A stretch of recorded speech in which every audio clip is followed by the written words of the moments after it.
নিখোঁজ যুবকের দেহ উদ্ধার হতেই জনরোষ গিয়ে পড়ল বড়োয়া থানায়। সকাল থেকে দফায় দফায় চলল বিক্ষোভ। পুলিশি নিষ্ক্রিয়তার অভিযোগ তুলে বিক্ষোভে যুবকের পরিবার।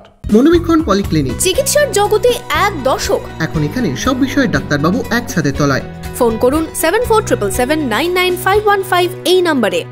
সপ্তাহখানেক ধরে নিখোঁজ যুবকের দেহ উদ্ধারে চাঞ্চল্য ছড়ালো বড়োয়ায়। যুবককে খুনের অভিযোগ তুলে বড়োয়া থানায় দফায় দফায় বিক্ষোভে যুবকের পরিবার পরিজনেরা। পরিবার সূত্রে জানা গিয়েছে, বড়োয়ার ববরপুর গ্রামের বাসিন্দা যুবক অভিজিৎ সাহা গত 22শে জানুয়ারি সন্ধ্যায় বাড়ি থেকে বেরিয়ে নিখোঁজ হয়ে গেছিলেন। পরিবারের পক্ষ থেকে পরের দিন বড়োয়া থানায় নিখোঁজ ডায়েরিও করা হয়। এরপর থেকে প্রশাসনকে জানিয়েও কোনো সন্ধান পাওয়া যায়নি যুবকের বলে অভিযোগ পরিবারের। প্রায় 7 দিন পর রবিবার সকালে বড়োয়া থানার ঢিলছোড়া দূরত্বে একটি জলাশয়ে উদ্ধার হয় যুবকের মৃতদেহ পুলিশ থানায় নিয়ে যেতেই বিক্ষোভে ফেটে পড়েন পরিবারের সদস্যরা। এই ঘটনায় খুনের অভিযোগের পাশাপাশি পুলিশি নিষ্ক্রিয়তার অভিযোগ তুলে বিক্ষোভে সামিল হন মৃত যুবকের পরিবার পরিজনেরা। একটা মেয়ের সঙ্গে প্রথমত ভাবছিল, ভালোবাসা ছিল, যাই হোক, কিন্তু ওকে অনেক কিছু মানা করার পরেও মেয়েটাকে কোনোদিন ছাড়তে পারেনি। মেয়েটা যাই হোক ওর মতন করে ওকে এমন করে রেখেছিল যে ওর কাজ ছাড়া কোনোদিনই থাকতে পারতো না। বডিটা আজকে কি করে উদ্ধার হলো আমরা জানি না, কিন্তু ওই জায়গাটা দুবার তদন্ত করা হয়েছে, খুঁজে দেখা হয়েছে, তখন কোনো কিছুই ছিল না।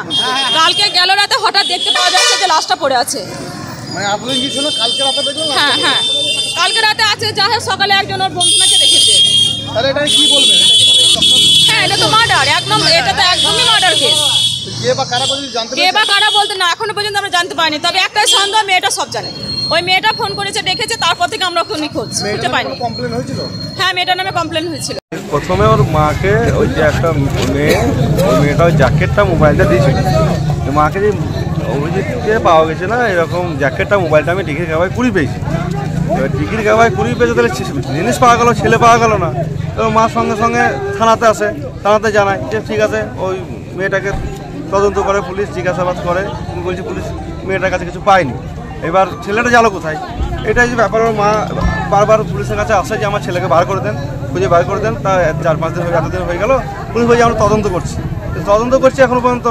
তদন্তের পরে আজকে 5-7 দিন পরে এতে ডিগ্রির গাওয়াতে জল থেকে লাশটা পাওয়া গেল। পুলিশ মৃতদেহ উদ্ধার করে ময়না তদন্তের জন্য কান্দি মহকুমা হাসপাতালে পাঠায়। কিভাবে ওই যুবকের মৃত্যু হলো তা খতিয়ে দেখছে পুলিশ।